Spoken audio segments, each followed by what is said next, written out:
The loud vibration of the phone in my pocket startled me out of my concentration. As the noon heat threw long shadows over the remote community, I wiped the perspiration from my brow and went outside the temporary clinic. I felt sick when I saw the name on the screen.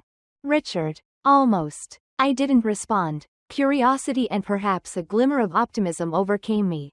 Even though I knew that calls from my stepfather seldom delivered good news after years of putting up with his pranks. I said, "Hello," in a neutral tone. "Kate." His voice was upbeat, too upbeat. "I wanted to let you know that the mountain cottage is no longer for sale." I froze and tightened my hold on the phone. "You did what?" he repeated. "Sold it." As if it were the most obvious thing in the world. Look less surprised. "For the larger benefit." "That is." "It is, of course. My own benefit." His arrogant chuckle made my blood boil. "I'm Catherine, and Richard has been my nemesis for as long as I can remember." With charisma and a sense of humor, he swiftly wormed his way into the family when my mom married him when I was 15. But beyond that facade was a man who prioritized his wants without hesitation. The cabin, which I had devoted years of love and care to, was more than simply a place to stay while on vacation. It was my haven. It was tucked away in the mountains, where I felt most at ease, where I welcomed friends for extended weekends, and where I went to rest after demanding business travels. It was frustrating to listen to Richard discuss it as if it were a pawn in his never-ending plots. "You had no right," I murmured, trembling. "You weren't supposed to sell the cabin." "Calm down," he drawled. "While you're out saving the world, I've been taking care of things around here. What's the purpose of clinging to something you'll never be able to enjoy?" It was a simple method of paying off my bills. "I will appreciate it later." Before he could utter another thing, I replied, "I'll thank you when hell freezes over." I tried to quiet the raging tempest of emotions inside of me by pacing back and forth. Although Richard was unrestrained in his boldness, he had gone too far this time. He was unaware that the cabin wasn't totally mine to sell, which is something I planned to keep private for the time being. Laura, my closest friend, was a co-owner, and the contract we had established years prior stated clearly that any sale would need the signatures of both of us. It wasn't over yet. The phone in my hand seemed like it would catch fire as I perched on the edge of my cot. My thoughts were racing, again playing back Richard's arrogant tone. What made him believe this was acceptable? Was he selling me something so deeply personal, as if it were a trinket he could trade for his own benefit? It was more than simply my cabin, it was a lifeline. As a child, I used to spend my summers there hiking and chasing fireflies with my mother before she got married again. When everything else seemed to be falling apart, it became my anchor when Mom died. Naturally, Richard had no attachment to it. It was just another resource to take advantage of, like so many other things he had tampered with. However, this was not a mere favor or inconvenience. This was my house. In my contacts, I touched Laura's name and waited for her to answer. "Hello, Kathy. How are you?" When she responded, her voice was full of joy. I couldn't contain my rage as I shouted out, "Richard sold the cabin." She paused for quite a while. "Who is he?" I remarked sourly that it seemed he needed the money to settle certain debts related to gaming. "I am aware that our co-ownership arrangement prevents him from doing anything he wants. Yet he still believes he can. He cannot sell it without your permission." Laura blew a soft whistle. This was something he truly believed he could get away with. "That dude is shameless." "None," I said. "To solve this, I'm going to require your assistance. I'll get my charity work done and return home as soon as I can. Meanwhile, can you bring up the legal documents? I want to return prepared to confront this." Laura answered firmly, "You got it. Together, we will resolve this." A peculiar feeling of calmness descended upon me as I hung up. Richard believed that I was too far away to stop his treachery and that he had outwitted me. He had no idea who he was interacting with. Though, I wasn't the frightened adolescent who used to allow him to abuse me. I had supporters, resources, and a clear grasp of the law since I was now an adult. If he thought it was over, he was in for an unpleasant revelation. The following several days flew by as I completed my volunteer work while attempting to control my emotions. However busy I was, The notion of Richard's treachery always hung over me like an unwanted shadow. I kept thinking of him taking pride in paying off his debts at my cost. One late evening, I took out my journal, which I always took on vacation. Clarity was more important to me than ever, and writing helped me work through my emotions. I began scrawling frantically as the memories began to return.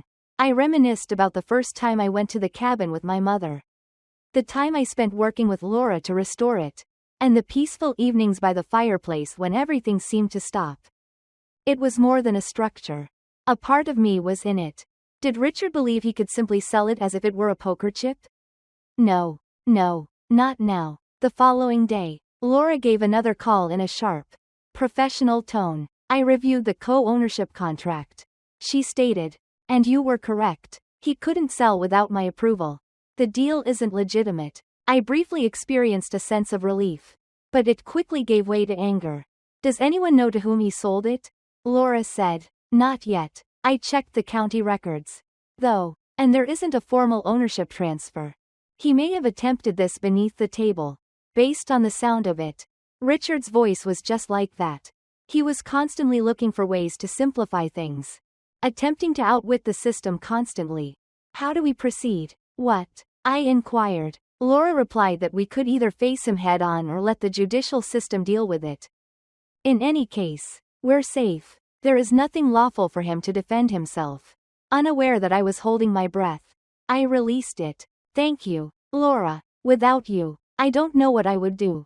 She responded kindly. "I'll always be there for you. But you'll figure it out." As I hung up, I started to formulate a strategy. After I finished my duties here, I would go home and confront Richard.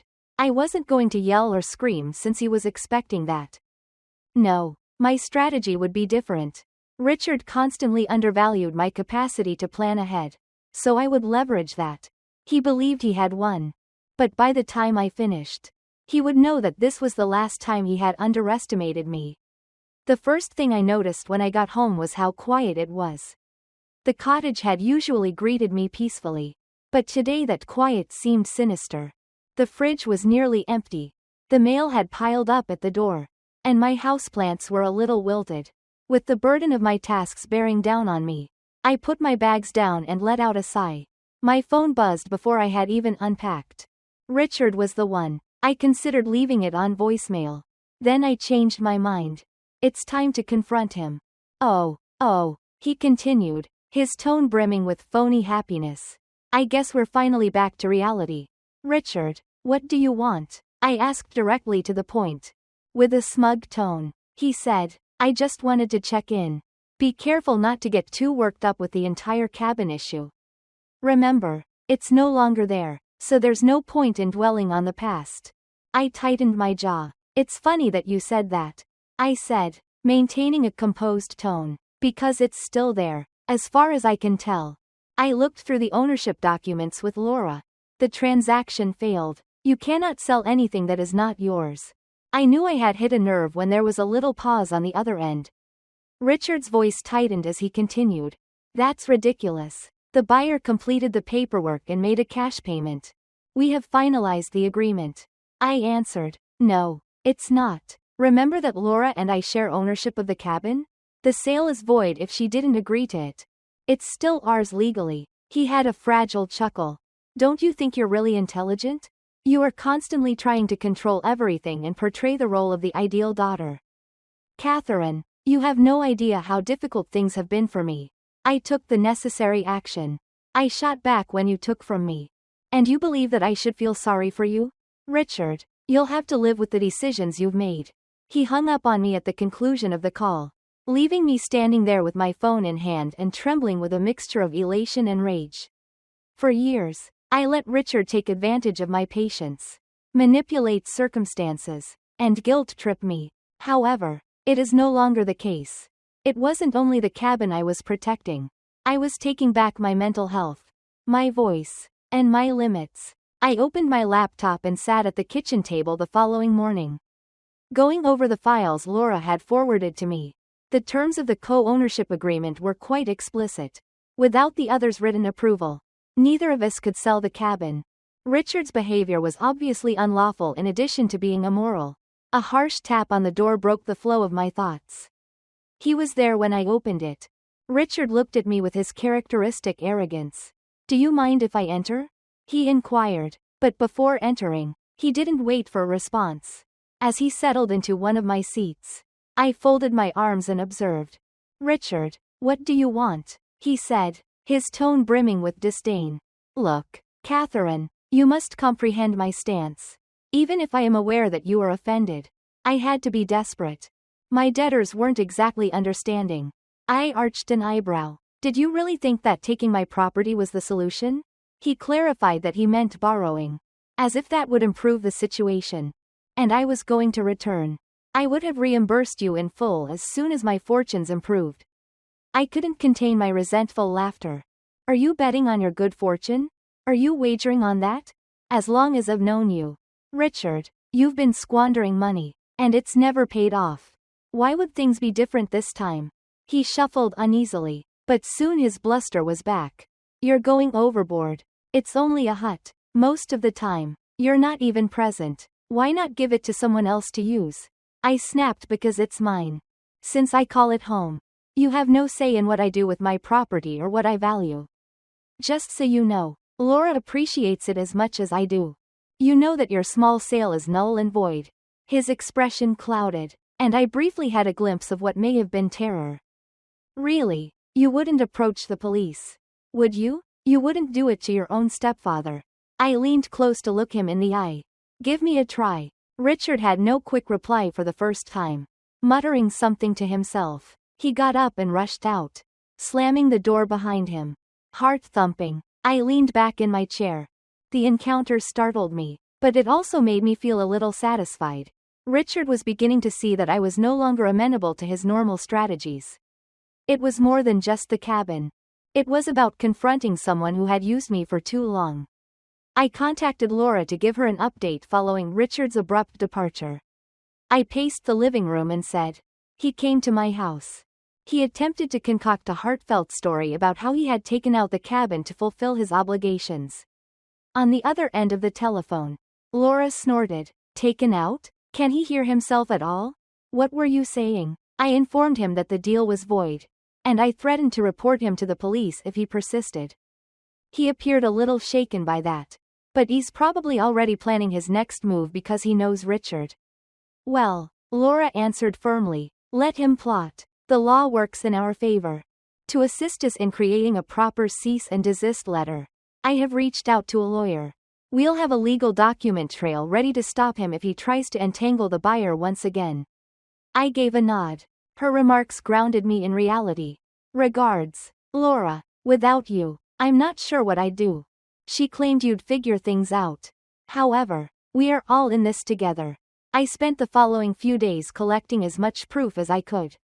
I took pictures of Richard's text exchanges about the transaction, recorded the co-ownership agreement, and even located the real estate agent who had been involved.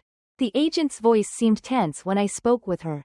"Look," she responded hastily, "I didn't know the whole situation. Richard told me he had the authority to sell. I never would have handled the transaction if I had known that the cottage had a co-owner." "Well, now you do," I responded in a level tone.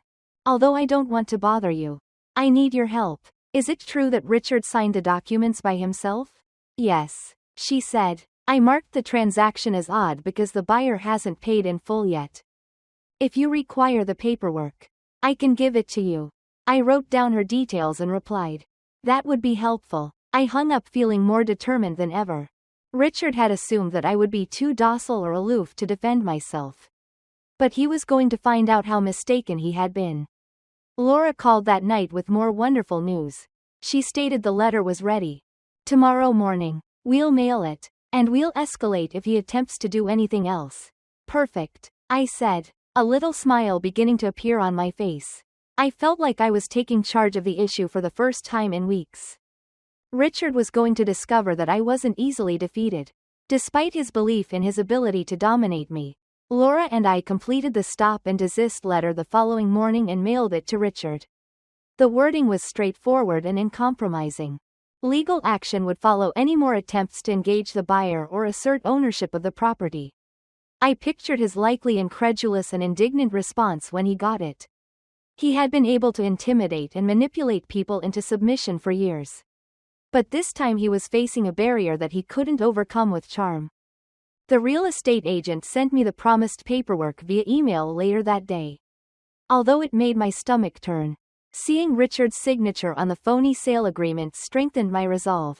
He had bulldozed over the boundary, not merely crossed it. Detective Miller, a local cop Laura had called to assist with the investigation, called me that night. He said in a formal tone, "I've looked over the paperwork you and Ms. Langley gave me.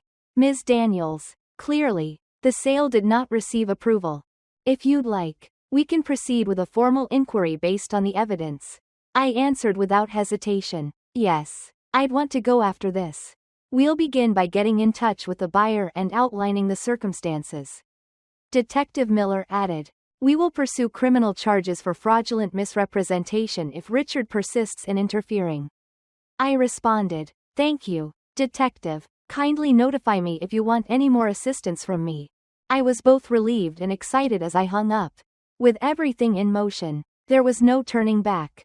Richard gave me a call the next day.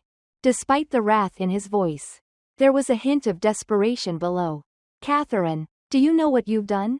He made a demand. "You're destroying everything." "Richard, no," I said coolly. "I'm defending what's rightfully mine. This is what you have done to yourself." He hissed, "You've always been so ungrateful. Is this your way of paying me back for taking over when your mother was unable to?" I couldn't contain my resentful laughter. "Richard, you didn't intervene. You assumed control to obtain what you wanted. You exploited others, lied, and manipulated them. You're paying the price now." I interrupted him as he began to argue. "We have concluded our conversation. You should speak with my lawyer if you have any other comments." With my heart pounding, I hung up and reclined in my chair. Richard's days of shoving me around were over as I finally regained control. Detective Miller gave me an update over the phone 2 days later. "The buyer has agreed to stop the sale after our conversation. Ms. Daniels, they are prepared to assist with any additional research and were not aware of the co-ownership agreement." I felt a wave of relief. "That's fantastic news. Does this formally render the sale null and void?" "Yes," he said. "You and Ms. Langley are still the proprietors of the cabin. But in order to deal with your stepfather's dishonest behavior, we will have to keep the case open. Would you like to file charges?" I was just hesitant for a second. "Yes," I answered firmly. "I want him to answer for this." Detective Miller said he understood. "We'll act appropriately. I appreciate your cooperation." I took a big breath after the call. I felt calmness returning for the first time in weeks. Richard's plans were falling apart, and the cabin was secure. I contacted Laura later that afternoon to let her know the news. I informed her that the deal was formally null and invalid. "The chalet is once again ours as the buyer is backing out." Laura said, "That's a huge win," with obvious delight. "However, what about Richard?" I clarified that the police are proceeding with their investigation. "This is not something he can get away with." "Good," she said. "It's time for someone to confront him." Long after we hung up, I was still thinking about what she said. I'd let Richard get away with a lot for years. He was known for his deceit, his arrogance, and his total indifference to limits. However, I retaliated this time, and it seemed like a turning moment in my approach to everything in my life. Not just this particular circumstance. I visited the cabin for the first time since returning home that evening. As soon as I stepped inside, I was overcome with emotion. I was reminded of why this area held such special meaning for me by the familiar creak of the floors and the scent of the wood paneling. I let the silence of the mountains envelop me as I sat by the fireplace. This was my sanctuary, where I had created memories, commemorated life achievements, and sought serenity among life's turmoil. It was still mine, too. "Richard, no thanks." I allowed myself to grin for the first time. I was taking back a piece of me, not simply a piece of property. Detective Miller gave the last update over the phone a week later. "I wanted to inform you, Ms. Daniels, that your stepfather has been officially charged with attempted property theft and false misrepresentation." He will have to appear in court. And the information we have amassed points to a compelling case against him. Hearing those words evoked a mixture of emotions, including relief, validation, and a hint of melancholy. Sincerely, Detective, thank you for everything. You were very strong in handling this situation. He said, standing up to family is difficult. But you made the correct decision. I took some time to sit quietly after the conversation to ponder the significance of all that had transpired. Even though he was poisonous, Richard had been a fixture in my life for years. At last, I was no longer subject to his machinations. Laura and I met at the cottage the next day. We celebrated by sitting on the patio with a view of the mountains and a bottle of wine she had brought. The air was crisp and smelled of dirt and pine. She raised her glass and murmured, "To us," and I laughed quietly as I clinked my glass on hers, refusing to let anyone force us about. To us. I became aware of how much I had learned from this experience while we conversed. I had devoted a significant portion of my life to avoiding confrontation and maintaining harmony. Particularly with Richard. However, I had defended myself this time. And it seemed like a turning moment for both my relationship with him and my self-perception. Laura cut me off with a, statement. There has always been more to this cabin than merely a property. It represents all we have created and strived for. Never again allow somebody to take it away from you. Her remarks resonated. The chalet was more than simply a mountain home. It demonstrated my self-reliance, tenacity, and will to defend the things that were most important to me. Later that evening, as I sat by the fireside, I felt a calmness I hadn't felt in years. Richard's deception tested me in unexpected ways. But it also showcased my strength. For the first time in a long time, I felt truly in control of my life. The cabin was safe. And I established my boundaries. Over the next few weeks, life gradually found a new rhythm. Once a battlefield for Richard's avarice, the cabin was once again my haven. Every ruffle of the trees outside and every creak of the floors reminded me of what I had battled to save. Richard didn't communicate with me much following the filing of the accusations. Once, my mother called in a tentative tone. "Catherine," she began, "you know how he gets." This time her customary defense of him seemed flimsy. "I do," I said calmly, "and for that reason, I took the necessary action." She didn't dispute it. For the first time, there was no frantic appeal for forgiveness or an effort to place the blame on me. She sighed quietly before saying, "I hope you find peace." I said, "I already have." I meant it, too. Over the next few weekends, Laura and I worked on minor cabin improvements. Along the property's edge, we planted some wildflowers, repaired the roof, and painted the porch. It seemed like I was taking back more than just the area with each pounded nail and applied brushstroke. I was taking back my identity. Laura turned to face me one evening when we were sitting on the veranda, taking in the sunset. "What will you do next, Kathy? Have you reclaimed the cabin and confronted Richard? What will be the next big thing?" After giving her question some attention, I realized the solution was rather obvious. I stated that I will continue to volunteer, travel, and live my life as I see fit. I'm not allowing anyone else to tell me how to live life this time. Though, she lifted her drink and grinned. In light of that, I found myself thinking more about what I had discovered during this experience as the days went by. Richard and the cabin weren't the only things at stake. It has to do with recognizing my own power. I had let his actions determine how much I resisted and how much I put up with for years. However, I now understood that I could establish and uphold limits, regardless of how uncomfortable doing so made other people feel. The cabin served as a reminder of that development and of the fact that I didn't have to compromise my morals or my tranquility for the comfort of others. I stood on the porch one evening and breathed in the cold, pine-scented air as the sun sank behind the mountains. I felt completely at home, not only at the cabin but in my own life, for the first time in years.